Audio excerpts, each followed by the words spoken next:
Wait, what's going on YouTube? It's Donnie B all day. So, oh yeah. I'll tell you what. I had to lay down today, and I don't nap, and I can't nap. I can't fall asleep in the day. I rarely sleep, honestly. And I didn't sleep when I laid down, but I just wanted to lay somewhere and close my eyes. I don't know if it's gonna show up. You can still see my eyes are still not caught up yet from the blood loss. I'm still down a quart, but my eyes today were on freaking fire. I don't know why. I couldn't open them. I couldn't open my eyes. They were just on fire. I put in some eye drops and stuff. I washed my eyes. I think I got some spray, UPHF, whatever it's called. What do you call that crap? Sunscreen. I had some 100 proof sunscreen because I was in the convertible and I didn't want to burn my nose off. So I sprayed. I think I just got it in my eyes, and man, it was burning. But what else is burning? This is burning because this is hot. H-O-T-T hot. So this is the Demko Knives MG AD20 in smooth titanium with the 3V blade, and I have to say, wow. So when I first saw these, and I saw them at Blade Show, but I didn't pick it up, and now I'm starting to think maybe I should have. I saw this lock, and I was like, I bet you in this position it would feel okay, but that forces your hand way off of the knife. If you have hands my size, I mean, if I had a little tiny hand or whatever, even just a little bit smaller. All right, so this is my hand comfortably, right? How I would grip it, using that grip, I'd have that front well, and then my pinky would just barely be touching anything back here. But if I just want to get my hand to this part where my pinky would sit here, I could see that being like a large size hand. You know what I mean? Double X, probably XL, probably large would fit right in there. So I would assume that a large to medium hand, that grip would be phenomenal. I can still hold on to it though from way back here, so it's not really a complaint, but you don't have to hold it there. That's just if you want to use that beautiful little thumb ramp. The jimping on there is freaking wonderful. It is wonderful. You can hear it. It's non-aggressive. It actually feels nice. It's that kind of thing like you take your feet off after an airplane ride. It just feels good. But that's not how you have to hold the knife. You can hold it regular. You can hold it with your thumb up here. You can hold it with your finger up here. You can hold it in the reverse. You can hold it in the side. Hold it any way you want. This grip right here, my hand is just barely making it. Like my hand is right about there. But if I decide to squeeze my fingers together, it'll fit in there, especially if I rotate and go to where my fingers narrow. Like you could see my hand just wants to bow up because right there is pressing my bones together, but it still fits. But holding it this way is most comfortable for me because it sends my hand forward. It gives me more play in the center. The problem with holding it this way is if I'm cutting something, I can possibly disengage the lock because my thumb is on it now and it moves backwards. So if I'm pulling or something, or I'm tugging at something and I'm cutting and I get something stuck, that can close. Is it going to cut off all my fingers? No, because it'll stop there and give me a little pinch and will let me know it's there. So when I saw this, I was like, ooh, I don't know about that lock. I can't stand that lock. I hate the lock. Aside from that lock is cool. When I first started playing with it, I was just flicking it regular, right? I was using the thumb studs, and I was using the opening in the center. And what I didn't realize and didn't know is that I can flick it just by holding down the lock. And I'm still learning, but I'm a little bit of practice, and this thing would be every time. I think he did a pretty good thing here. Now, if you have hands smaller than mine, which most people do, this knife is going to be probably one of those where I would literally tell you, not recommend. I would say, you know how they say smoke them if you got them? I'd say buy it if you got the cash. The knife is super awesome. For me, the only thing would be that where my comfortable position is, puts my thumb right there, which boop compresses the lock every single time, making it want to close on me. That part I absolutely hate. The problem is I love this knife so much, I want to completely ignore that. I do. I want to get it out of my head that I can cut my finger, because this thing is freaking awesome. This was sent by JR. This is a loaner. And I have to say that he sent another one that was super awesome. I like this one better, even though I can close it on myself. As a matter of fact, I would say that it's almost as cool as my ADV Tactical. This one I can close on myself on accident, where this one I can't. But it just has that, thing to it. I don't know. You can see that they're like the same thickness. I think the scales might be a little thicker on this. It's definitely heavier. Andre de Villas does a great job with materials, making these so light. But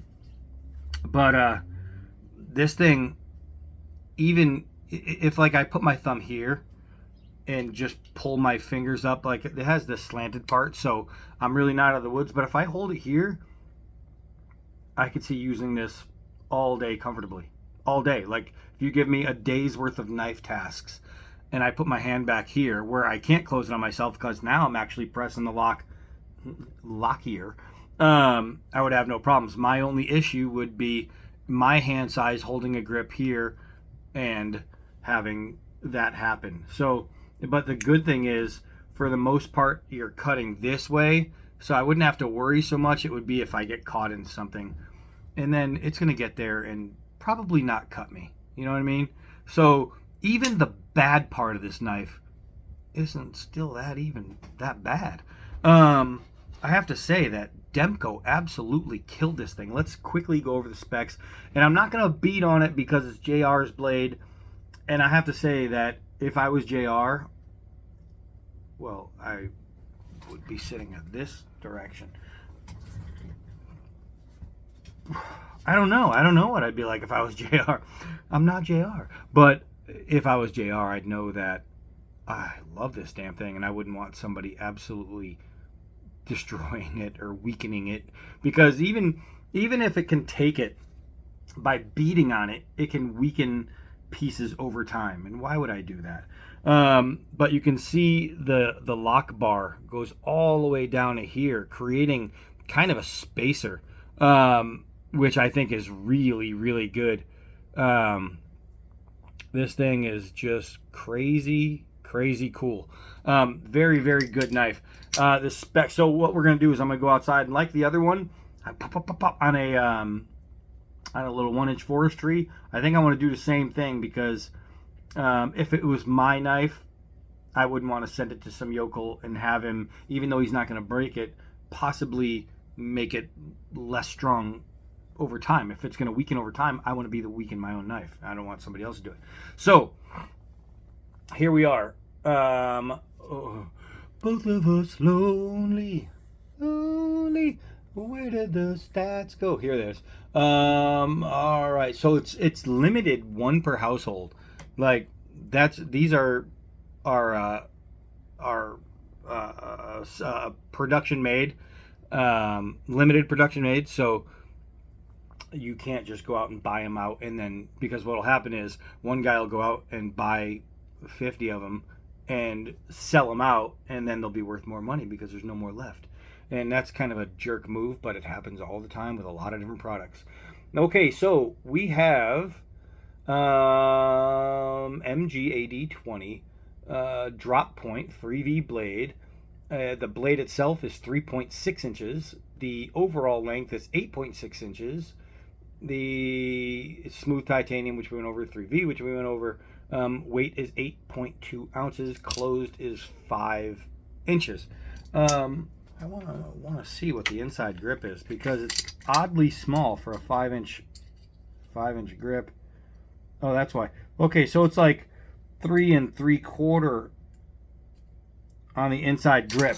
So a little bit less material here from here to here. He could have opened this up, boop, like even just another eighth of an inch. That could have been opened up, and if it was mine, which it is not, I would want to make it perfectly comfortable. So I would probably grind this an eighth of an inch more, even possibly a little bit more than that, and I would have an amazing grip. I would have an amazing grip on this thing. I don't know if I would necessarily grind it out from the front to make it bigger here, because then you have to get into that. Wouldn't want to deal with that, but there's plenty of distance back here to just take that down. And if it was me personally, because of my hands, that's what I would do. Does it need it? Absolutely not. Could I go the rest of my life using this knife and never doing that? I absolutely could. Why would I do it? Just to make it a little bit more comfortable. That's it. That's all it would be. There would be nothing else. Just this much more comfort. All right, so let's take it outside. All right, so we got some sunshine. So let's check this out, man. That's one thing JR loves is a straight titanium piece, like all the way through. He loves titanium pieces, which benefits me for being allowed to play with them because I love titanium pieces. When I bought my my Badlands buoy, I got the exact one I wanted, which happened to be the all titanium with the frag. That's what I wanted more than anything, and I was able to get it, but that's exactly it. So last time I did this, I forgot to press play, which we are not forgetting today. All right, so let's get you up here and see how this thing's gonna go.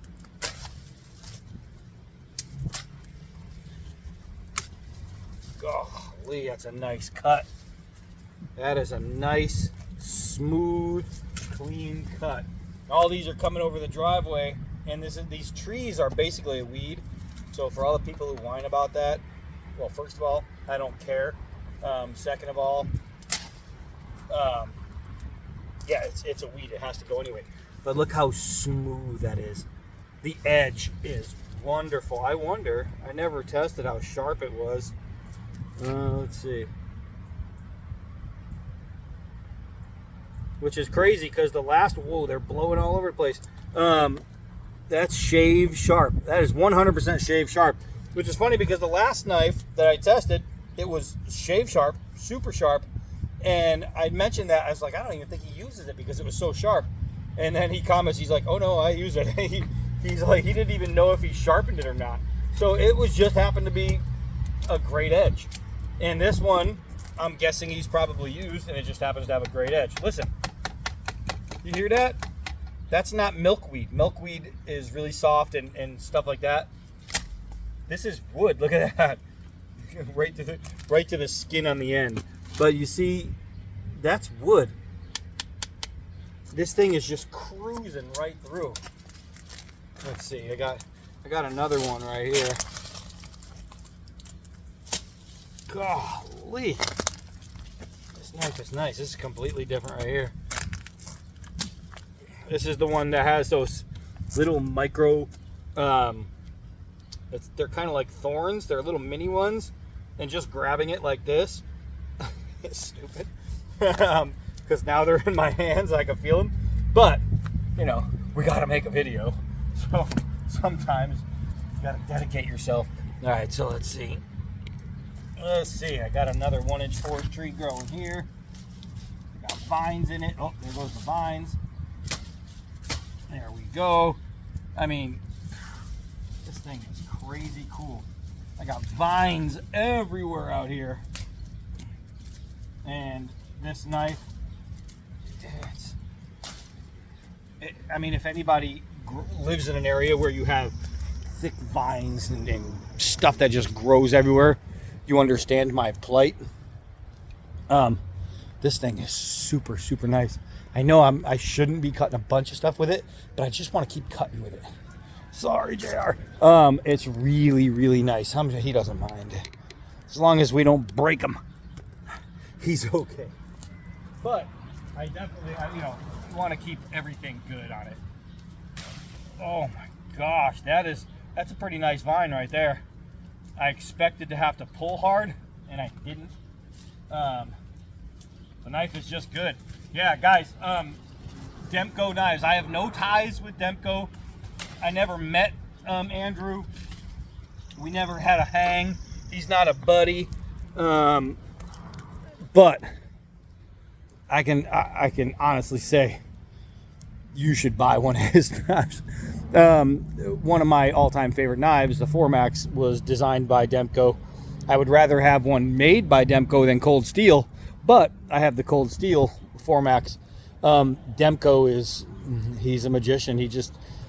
He's a master of locks. He likes to play with things. Does that mean I love all his locks? No, but are they strong? Oh my gosh. Yeah, Demko makes some of the strongest locks in the world. The Triad lock is no joke. For a while there, I believe it was Guinness Book of World Records. Sick. So Demko didn't win me over with this when I first saw it. I had so many inner convictions, and I was like, well, now you limit yourself because now you have to be where that ramp is. You don't have full freedom, because if my comfort was here on the knife, then that is just digging in and would kill me, and I'd have to be above or below my comfort level. Oh, I thought I was gonna sneeze. So right there, if this was my absolute comfort level, I would hate that. I would absolutely hate that. Luckily for me, my comfort level is right here on this nice jimping. Man, I don't know. It's just a nice knife. I mean, my job is to nitpick and let you know everything. And it's nice. It really is. So now I know you can get these in like the sub 200 range all the way to the sub 3,000 range. I've seen some for like $2,500 somewhere in there. But I saw some, I think I saw some in like the 180s, maybe 170s. I don't know. So there's a whole big range on where you can find these. My thing is just, they're worth finding. It's really cool. It's a badass knife. So JR, again, thank you, brother. This thing is super cool. I'm going to clean all that stuff off the blade, I promise, and get it back to you. Hi, I'm Donnie B all day. Until next knife.